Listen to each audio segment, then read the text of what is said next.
Doctor साहब, आप school time से ही संघ के कार्यक्रमों से जुड़ गए थे और तृतीय वर्ष भी आपने किया है। दरअसल मैं मेरे गांव से 9वीं में पढ़ने के लिए महुआ गया था, जो हमारा तहसील मुख्यालय था, वहाँ सबसे बड़ा स्कूल था। तो हमको चलते रास्ते में किसी ने सलाह दी थी कि डॉक्टर बनो, हमको कोई गाइड करने वाला नहीं था। तो उसका एक टेस्ट हुआ था, 20 लड़कों को बायोलॉजी में और उसके दूसरी लिस्ट वालों को मैथमेटिक्स। तो मैं उसका टॉपर था, तो मेरे को बायोलॉजी मिल गई। तो वहाँ संघ के बाबूलाल सोनी जी हुआ करते थे महुआ के, उन्होंने टॉपर होने के नाते मेरे को पकड़ा, मेरे से मिले, मोहब्बत दी, प्यार दिया। वही मेरे को राष्ट्रीय स्वयंसेवक संघ की शाखा पे 9वीं क्लास में ले गए। तब से मैं अनवरत काम करता रहा संघ का, मुख्य शिक्षक भी रहा, कारवा भी रहा, सहभाग कारवा भी रहा। और मेडिकल कॉलेज में बीकानेर में मैंने देश की सबसे बड़ी शाखा चलाई। वहाँ 4 हॉस्टल थे जिनके मध्य में हमारी संघ की शाखा लगती थी। 125-150 की उपस्थिति रोज, वो रिकॉर्ड था देश में। मेडिकल कॉलेज में इतनी बड़ी शाखा कहीं भी नहीं लगती थी जो मेडिकल कॉलेज बीकानेर में लगती थी। वहाँ का भी मैं मुख्य शिक्षक और कार्यवा रहा था। तब से मैं संघ से जुड़ा हुआ हूँ और मैंने सभी प्रशिक्षण प्राप्त कर लिए संघ के। मैं विस्तारक भी हर छुट्टियों में रहता था। डॉक्टर साहब, इमरजेंसी के वक्त पे भी आपने संघर्ष किया था और मीसा के तहत आपकी गिरफ्तारी भी हुई थी उस वक्त, और उस वक्त आपका नरेंद्र मोदी जी के साथ भी साथ और संपर्क रहा है। दरअसल में ऐसा हुआ था कि इमरजेंसी के काले बादल और जिस तरह से लोकतंत्र का गला घोंटा गया, संघ ने तय किया कि इसके खिलाफ लड़ाई लड़नी है, लोकतंत्र की हत्या हो रही है।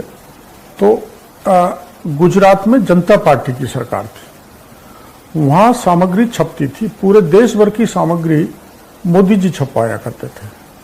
और मेरे को जिम्मेदारी मिली थी गुजरात जाना, अहमदाबाद, और वहाँ से सामग्री लाकर राजस्थान में वितरण करना, जो बड़ा टेढ़ा काम था, कहीं पकड़े जाओ।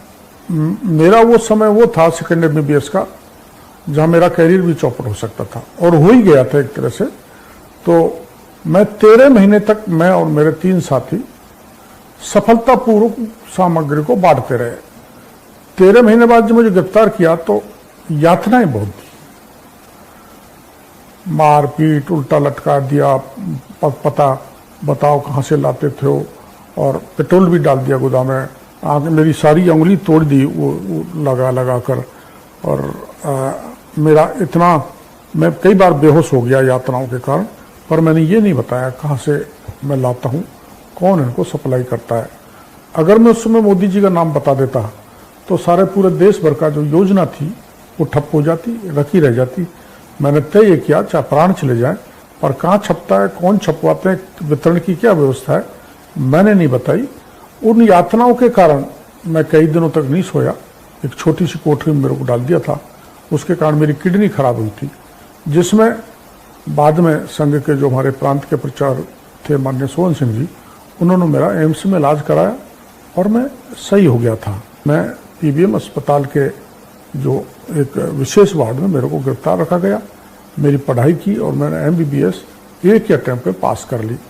ये कारण था कि उस समय मैं नरेंद्र मोदी जी के विशेष संपर्क में था और वो मेरे से सदा मित्रवत व्यवहार करते हैं। डॉक्टर साहब, आंदोलनों का तो आपका इतिहास उसी टाइम से शुरू हो गया था, और अभी नंबर है आपका एक बड़ा। मेरा पहला आंदोलन ये मानो, मैं 9वीं क्लास में जब प्रथम वर्ष OTC का प्रशिक्षण के लिए हमारे प्रचारक थे वहाँ परमानंद जी, उन्होंने कहा आपको OTC जाना है। तो मैंने मेरे माता पिता को कहा, तो 300 रुपये OTC के खर्चे की आवश्यकता पड़ी, तो पैसा नहीं था, तो उन्होंने मना कर दिया। तो मेरे को उन्होंने एक युक्ति बताई थी, तो मैंने 3 दिन तक खाना नहीं खाया। तो अंत में माता पिता ने 300 रुपये कहीं से ला के मेरे को OTC उदयपुर भेज दिया। मेरा प्रथम वर्ष हो गया, तो वहां से मैंने आंदोलन की राह पकड़ी। राष्ट्रीय स्वयंसेवक संघ के एक प्रचारक ने मेरे को ज्ञान दिया, तब से अब तक इसी राह पर। तो अब तक कितने आंदोलन कर चुके हैं, कितनी बार जेल गए? अब तक मैं 599 आंदोलन कर चुका, छोटे बड़े। 599 और 28 बार गिरफ्तार हुआ, 17 बार जेल गया, अभी हाल फिलहाल मेरे को गिरफ्तार किया है।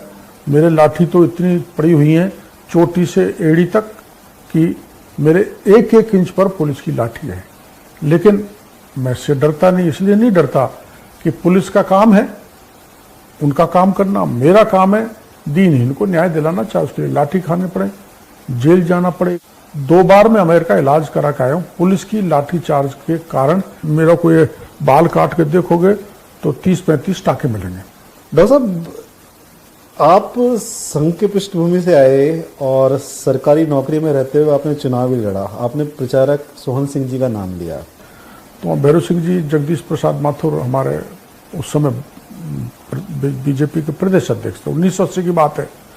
तो मेरे को भैरव सिंह जी देख के कहा, क्योंकि मैं जेल में रहा हूँ तो मेरे को जानते तो सारे ही थे। तो उन्होंने कहा तुम चुनाव लड़ लो। तो मैंने बाद में भारतीय भवन है बगल में, मैंने कहा मैं आपको पूछ आता हूँ।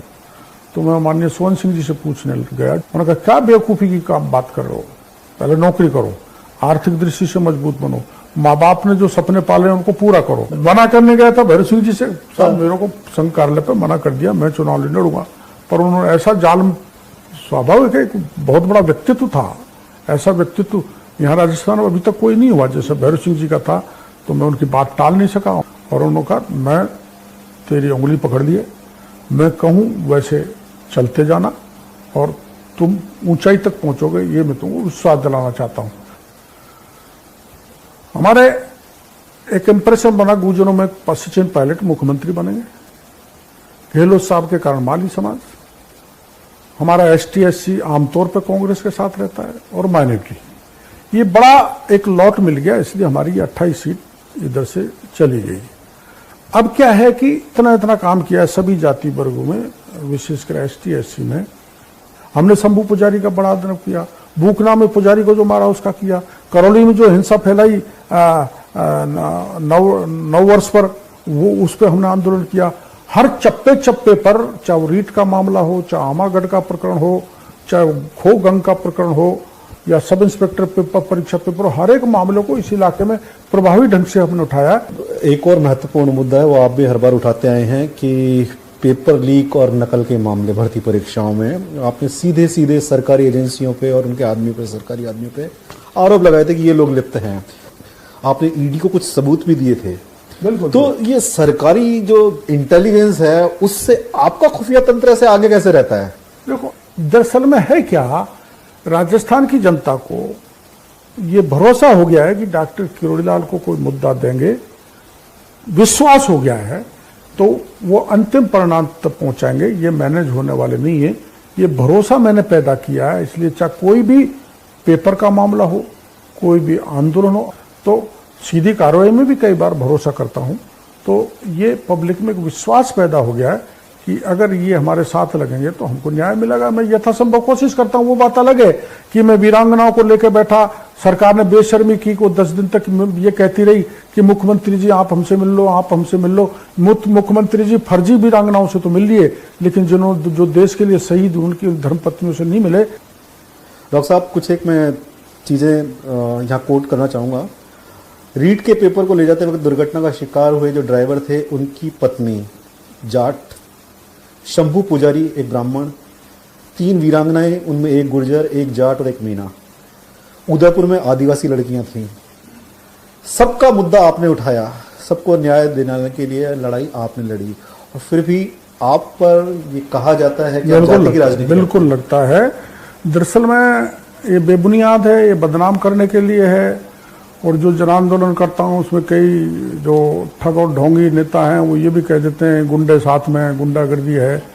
जिस उद्देश्य से हम गरीब की मदद करते हैं और लड़ाई जमीन पर लड़ते हैं, उसको ऐसे परिभाषित कर देते हैं। पर मेरा संस्कार राष्ट्रीय स्वयंसेवक संघ से मिला संस्कार है, जिसमें जाति को कोई स्थान नहीं है। हमें हमारे प्रचारकों की जाति का ही पता नहीं लगता किस जाति का है। हमें तो विचारधारा इस ढंग की है, राष्ट्र सर्वोपरि है हमारे लिए। करीबन 80% आंदोलन मैंने सवर्ण जातियों के किए हैं। ये बिल्कुल बेबुनियाद है, ये बिल्कुल बेकार है कि अब मैंने सीमेंट फैक्ट्री का आंदोलन लड़ा, 5000 मजदूर थे, उसमें मात्र 6 ही मीणा मजदूर थे, बाकी सभी जाति वर्ग के थे। मैंने आमागढ़ की लड़ाई लड़ी तो वो तो हिंदू बहुसंख्यक लोगों की लड़ाई थी। वहाँ आमागढ़ पे झंडा केसरिया फाड़ दिया, वहाँ पंच महादेव की मूर्ति तोड़ दी। रीट का मामला कोई अकेले मीणा जाति का तो था नहीं, उनकी लड़ाई लड़ी। वीरांगना का कोई अकेला उनका नहीं था। अभी संजय पांडे कह के गया तो उनके भी मैं वहाँ पहुंचा।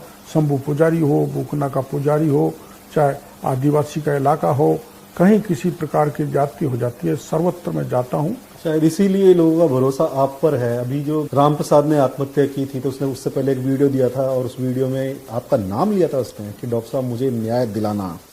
ये मतलब एक तरह से ये परसेप्शन बन गया है कि बाबा मतलब इंसाफ की गारंटी है। ऐसा तो नहीं है इंसाफ की गारंटी, पर जब वो मरते हुए देखो कोई आदमी या तो उनको मुख्यमंत्री जी को कहना चाहिए साहब मेरे को इंसाफ दिलाना, या कोई भगवान को याद करता है। मेरे को गर्व है इस बात का, एक दुखी मरते हुए मेरा नाम लेके गया। मैं तो आराम कर रहा था अस्पताल में, लेकिन उसकी इस करुण पुकार के बाद मैं आया, 6 दिन तक धरने पर बैठा।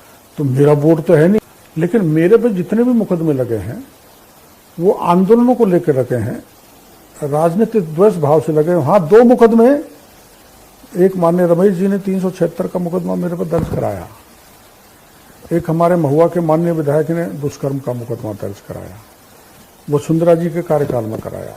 सब जांच हो गई, 3 बड़े अफसरों ने कर लिया। मैं दोनों नेताओं का आज चैनल पर कहना चाहता हूं, मेरे को चाहे गोली से उड़वा दो, पर मेरे चरित्र का हनन ऐसे मत करो। राजनीति में लड़ाई चलती है, हार जीत चलती है, पर अपराधी कहना एक बहुत बड़ा पाप है, उनको नहीं कहना चाहिए। मैं तो फूल मोहम्मद की हत्या हुई थी उस समय संसद में था, तब भी 302 का मुकदमे मेरे को उलझा दिया था राजनीतिक द्वेष भाव से। ये सब चलते हैं, राजनीतिक द्वेष भाव से मुकदमे दर्ज हुए हैं। और मैं फिर खुले में कह रहा हूं, अगर मैं अपराधी हूं मेरे को गिरफ्तार करें।